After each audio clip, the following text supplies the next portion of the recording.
75 000 personnes décèdent chaque année en France et 6 millions à travers le monde à cause du tabac.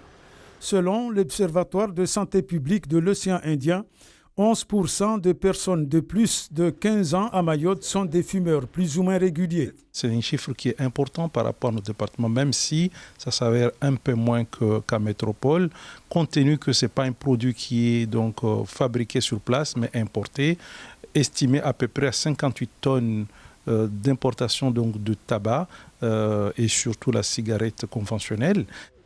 Chez les consommateurs, l'envie de fumer est bien diversifiée. Avec mon métier, moi je suis de la nuit, donc la nuit, la cigarette, ça va ensemble et voilà, ce qui a fait qu'aujourd'hui je suis un fumeur. T'as un collègue qui fume, qui va te dire ouais, relâche-toi un tout petit peu, t'es trop stressé, tu prends tout à cœur, fume une cigarette, ça a démarré comme ça. Comment peut-on décider de tourner la page avec cette fameuse tentation de consommer la cigarette? C'est pas bon pour la santé. C'est pas bon pour les enfants aussi parce que j'ai un fils et quand je fume, des fois il vient me rejoindre et il a envie de fumer quoi. Pendant le mois de Ramadan, sachant que c'est un mois où on doit être plus ou moins reposé, relâché, et moi ça me fait l'effet inverse. Et je me suis dit l'année prochaine il faut systématiquement où je prenne la bonne décision et d'arrêter complètement.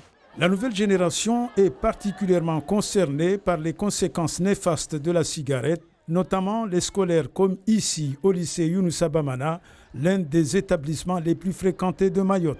On a grandi dans un environnement où on nous a interdit de fumer, de boire de l'alcool. Et à l'école, on nous apprend à ne pas fumer car ça rend accro et ça détruit notre corps. On a aussi des maladies qui viennent dans notre corps et aussi on a l'économie de l'argent. Pour attaquer le mal à la racine, les professionnels de santé ont établi depuis quelques années toute une panoplie de mesures. Parmi lesquelles les substituts nicotiniques que nous prescrivons pour être pris en charge, sinon on peut les prendre même sans prescription. Mais vous avez également le tabac infoservice où on peut être suivi de façon, je dirais, entre guillemets anonyme si on ne veut pas voir donc un médecin. Mais cela peut aller jusqu'à aujourd'hui. Par exemple, les infirmiers ont compétence donc de prescrire. Le message est clair, la consommation de la cigarette et autres éléments addictifs reste nuisible, voire néfaste pour l'homme.